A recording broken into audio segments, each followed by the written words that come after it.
ओम शांति। 25 दिसंबर 2020।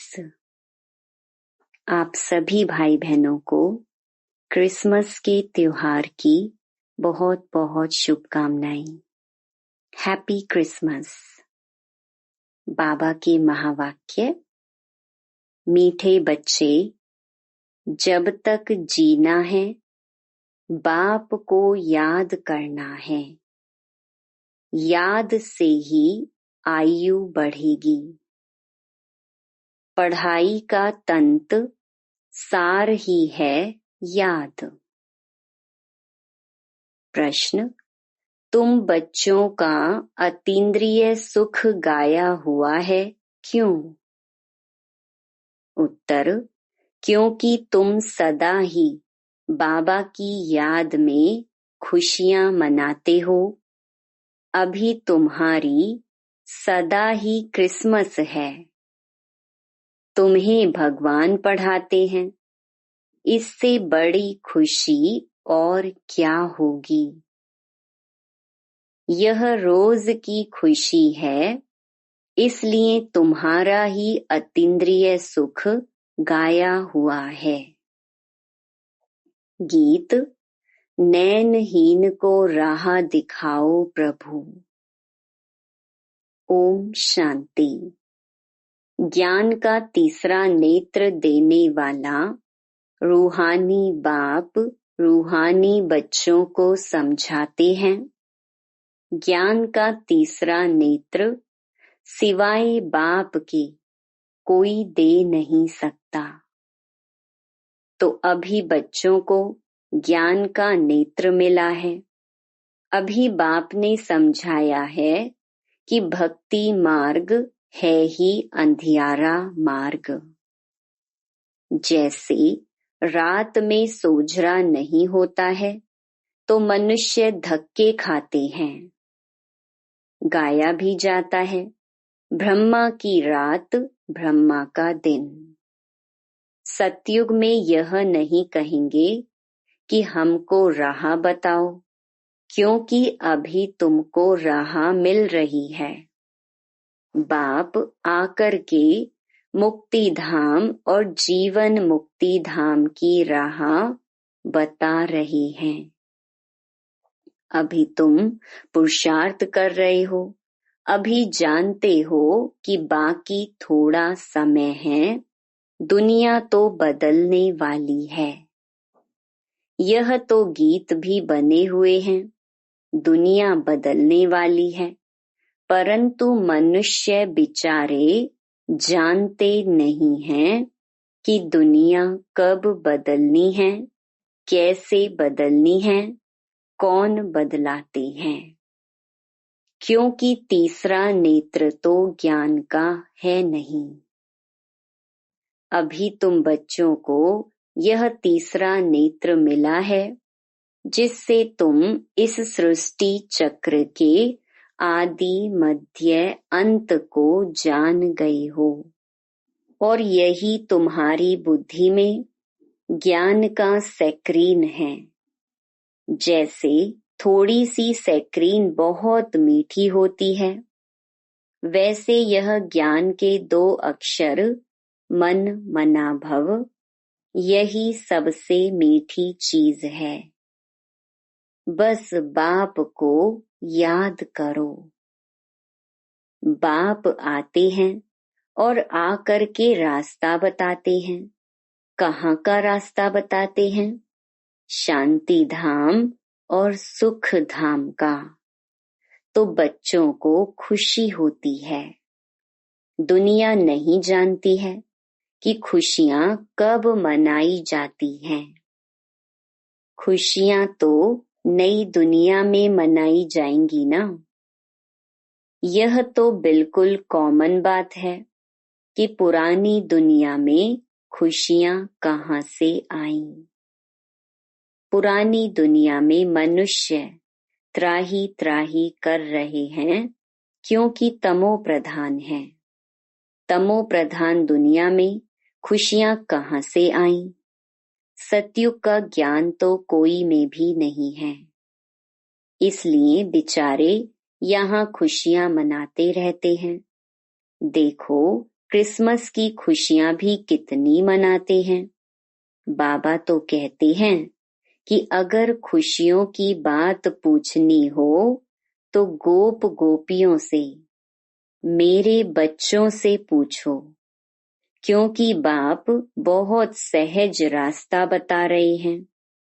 गृहस्थ व्यवहार में रहते हुए, अपने धंधे धोरी का कर्तव्य करते हुए कमल फूल के समान रहो और मुझे याद करो। जैसे आशिक माशूक होते हैं ना, वह भी धंधा धोरी करते एक दो को याद करते रहते हैं। उनको साक्षात्कार भी होते हैं, जैसे लैला मजनू, हीरा रांझा। वो विकार के लिए एक दो के आशिक नहीं होते हैं। उनका प्यार गाया हुआ है, उसमें एक दो के आशिक होते हैं। लेकिन यहाँ वह बात नहीं है। यहाँ तो तुम जन्म जन्मांतर उस माशूक के आशिक ही रहे हो। वह माशूक तुम्हारा आशिक नहीं है। तुम उनको बुलाते हो यहाँ आने के लिए। हे भगवान, नयनहीन को आकर के राह बताओ। तुमने आधा कल्प बुलाया है। जब दुख ज्यादा होता है तो जास्ती बुलाते हैं।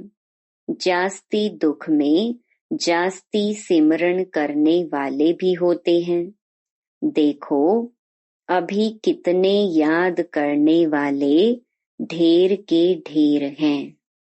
गाया हुआ है ना, दुख में सिमरन सब करें, सुख में करे न कोई।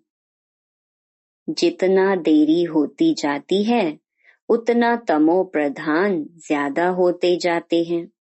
तो तुम चढ़ रहे हो, वह और ही उतर रहे हैं, क्योंकि जब तक विनाश हो तब तक तमो प्रधानता वृद्धि को पाती रहती है। दिन प्रतिदिन माया भी तमो प्रधान वृद्धि को पाती जाती है। इस समय बाप भी सर्वशक्तिवान है, तो माया भी फिर सर्वशक्तिमान इस समय में है। वह भी जबरदस्त है। तुम बच्चे इस समय ब्रह्मा मुख वंशावली ब्राह्मण कुल भूषण हो। तुम्हारा है सर्वोत्तम कुल। इसको कहा जाता है ऊंच ते ऊंच कुल।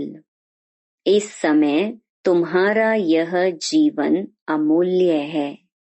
इसलिए इस जीवन की, शरीर की संभाल भी करनी चाहिए, क्योंकि 5 विकारों के कारण शरीर की भी आयु तो कमती होती जाती है ना। तो बाबा कहते हैं इस समय 5 विकारों को छोड़कर योग में रहो तो आयु बढ़ती रहेगी। आयु बढ़ते बढ़ते भविष्य में तुम्हारी आयु 150 वर्ष की हो जाएगी। अभी नहीं, इसीलिए बाप कहते हैं कि इस शरीर की भी बहुत संभाल रखनी चाहिए। नहीं तो कहते हैं यह शरीर काम का नहीं है, मिट्टी का पुतला है। अभी तुम बच्चों को समझ मिलती है कि जब तक जीना है बाबा को याद करना है। आत्मा बाबा को याद करती है, क्यों? वर्षे के लिए। बाप कहते हैं तुम अपने को आत्मा समझकर बाप को याद करो और दैवी गुण धारण करो, तो तुम फिर ऐसे बन जाएंगे। तो बच्चों को पढ़ाई अच्छी तरह पढ़नी चाहिए। पढ़ाई में सुस्ती आदि नहीं करनी चाहिए, नहीं तो नापास हो जाएंगे, बहुत कम पद पाएंगे। पढ़ाई में भी मुख्य बात यह है, जिसको तंत कहा जाता है, कि बाप को याद करो। जब प्रदर्शनी में या सेंटर पर कोई भी आते हैं तो उनको पहले पहले यह समझाओ कि बाबा को याद करो, क्योंकि वह ऊंच ते ऊंच है। तो ऊंचे ते ऊंचे को ही याद करना चाहिए, उनसे कम को थोड़े ही याद करना चाहिए। कहते हैं ऊंचे से ऊंचा भगवान। भगवान ही तो नई दुनिया की स्थापना करने वाले हैं। देखो, बाप भी कहते हैं नई दुनिया की स्थापना मैं करता हूँ, इसीलिए तुम मुझे याद करो तो तुम्हारे पाप कट जाएं। तो यह पक्का याद कर लो, क्योंकि बाप पतित पावन है ना। वह यही कहते हैं कि जब तुम मुझे पतित पावन कहते हो तो तुम तमो प्रधान हो, बहुत पतित हो।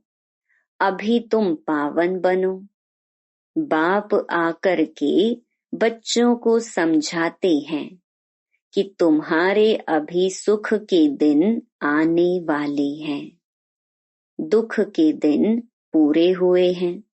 पुकारते भी हो, हे दुख हरता सुख दाता।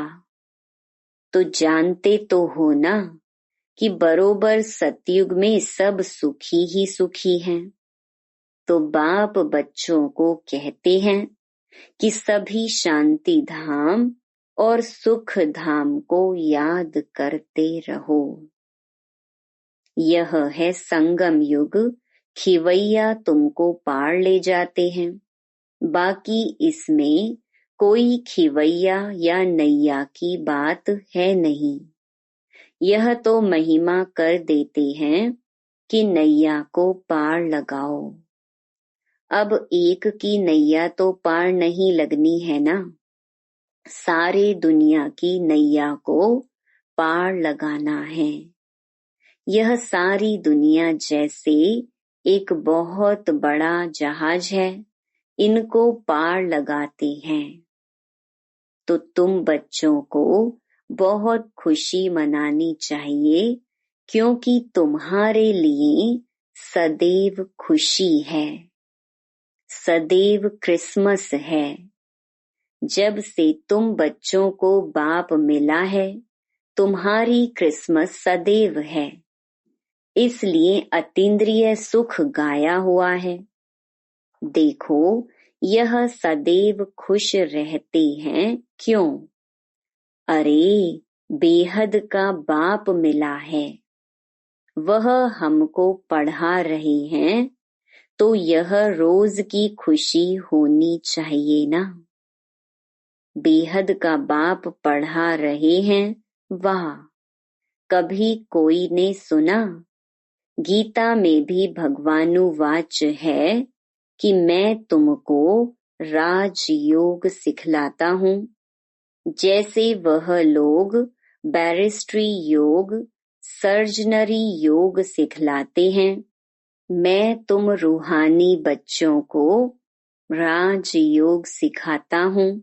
तुम यहाँ आते हो तो बरोबर राजयोग सीखने आते हो ना। मूंझने की तो दरकार नहीं, तो राजयोग सीखकर पूरा करना चाहिए ना। भागंती तो नहीं होना चाहिए। पढ़ना भी है तो धारणा भी अच्छी करनी है। टीचर पढ़ाते हैं धारणा करने के लिए। हर एक की अपनी अपनी बुद्धि होती है, किसकी उत्तम, किसकी मध्यम, किसकी कनिष्ठ।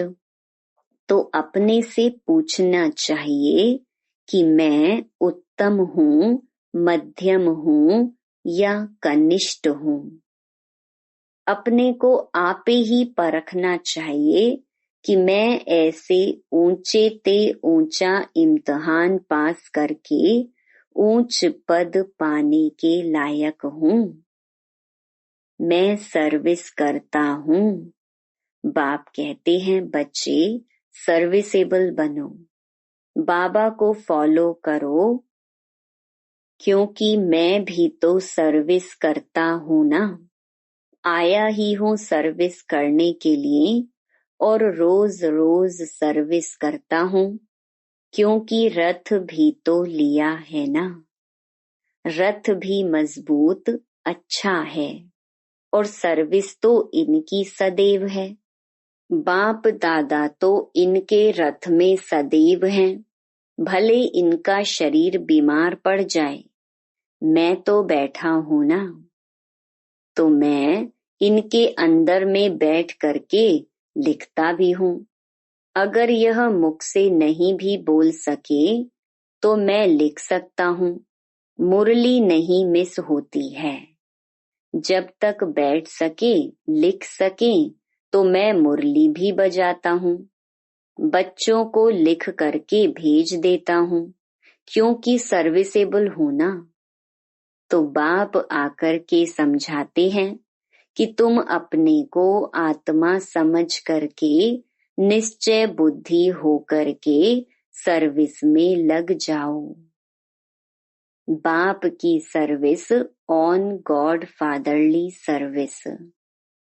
जैसे वह लिखते हैं ऑन हिज मैजेस्टी सर्विस, तो तुम क्या कहेंगे? यह मैजेस्टी से भी ऊंची सर्विस है, क्योंकि मैजेस्टी महाराजा बनाते हैं। यह भी तुम समझ सकते हो कि बरोबर हम वर्ल्ड का मालिक बनते हैं। तुम बच्चों में जो अच्छी रीति पुरुषार्थ करते हैं उनको ही महावीर कहा जाता है। तो यह जांच करनी होती है कि कौन महावीर हैं जो बाबा के डायरेक्शन पर चलते हैं। बाप समझाते हैं कि बच्चे अपने को आत्मा समझो, भाई भाई को देखो। बाप अपने को भाइयों का बाप समझते हैं और भाइयों को ही देखते हैं, सभी को तो नहीं देखेंगे। यह तो ज्ञान है कि शरीर बिगर तो कोई सुन ना सके, बोल ना सके। तुम तो जानते हो ना कि मैं भी यहाँ शरीर में आया हूँ। मैंने यह शरीर लोन लिया हुआ है। शरीर तो सबको है, शरीर के साथ ही आत्मा यहाँ पढ़ रही है। तो अभी आत्माओं को समझना चाहिए कि बाबा हमको पढ़ा रहे हैं। बाबा की बैठक कहाँ है? अकाल तख्त पर। बाबा ने समझाया है कि हर एक आत्मा अकाल मूरत है। वह कभी विनाश नहीं होती है, कभी भी जलती कटती डूबती नहीं है, छोटी बड़ी नहीं होती है। शरीर छोटा बड़ा होता है। तो दुनिया में जो भी मनुष्य मात्र हैं, उनमें जो आत्माएं हैं, उनका तख्त यह भ्रकुटी है। शरीर भिन्न भिन्न है। किसका अकाल तख्त पुरुष का, किसका स्त्री का, किसका बच्चे का। तो जब भी किससे बात करो तो यही समझो कि हम आत्मा हैं, अपने भाई से बात करते हैं, बाप का पैगाम देते हैं कि शिव बाबा को याद करो तो यह जो जंक लगी हुई है वह निकल जाए। जैसे सोने में अलॉय पड़ती है तो वैल्यू कम होती है, तो तुम्हारी भी वैल्यू कम हो गई है। अभी बिल्कुल ही वैल्यूलेस हो गए हैं। इसको दिवाला भी कहा जाता है। भारत कितना धनवान था, अभी कर्जा उठाते रहते हैं। विनाश में तो सबका पैसा खत्म हो जाएगा। देने वाले लेने वाले सभी खत्म हो जाएंगे। बाकी जो अविनाशी ज्ञान रतन लेने वाले हैं वह फिर आकर अपना भाग्य लेंगे। अच्छा, मीठे मीठे सिकिलधे बच्चों प्रति माता पिता बाप दादा का याद प्यार और गुड मॉर्निंग। रूहानी बाप की रूहानी बच्चों को नमस्ते। धारणा के लिए मुख्य सार। पहला, बाप को फॉलो कर बाबा के समान सर्विसेबल बनना है। अपने को आपे ही परखना है कि मैं ऊंचे से ऊंचा इम्तिहान पास करके ऊंच पद पाने के लायक हूँ। दूसरा, बाबा के डायरेक्शन पर चलकर महावीर बनना है। जैसे बाबा आत्माओं को देखते हैं, आत्माओं को पढ़ाते हैं, ऐसे आत्मा भाई भाई को देखकर बात करनी है। वरदान, तन की तंदुरुस्ती, मन की खुशी और धन की समृद्धि द्वारा श्रेष्ठ भाग्यवान भव। संगम युग पर सदा स्व में स्थित रहने से तन का कर्म भोग सूली से कांटा हो जाता है। तन का रोग योग में परिवर्तन कर देते हो, इसीलिए सदा स्वस्थ हो। मन मनाभव होने के कारण खुशियों की खान से सदा संपन्न हो, इसलिए मन की खुशी भी प्राप्त है और ज्ञान धन सब धनों से श्रेष्ठ है। ज्ञान धन वालों की प्रकृति स्वतः दासी बन जाती है और सर्व संबंध भी एक के साथ हैं। संपर्क भी होली हंसों से है, इसीलिए श्रेष्ठ भाग्यवान का वरदान स्वतः प्राप्त है। स्लोगन, याद और सेवा दोनों का बैलेंस ही डबल लॉक है। Om Shanti. To watch Peace of Mind channel videos on YouTube, subscribe us on youtube.com/tvpeaceofmind. Just a click for a peaceful life.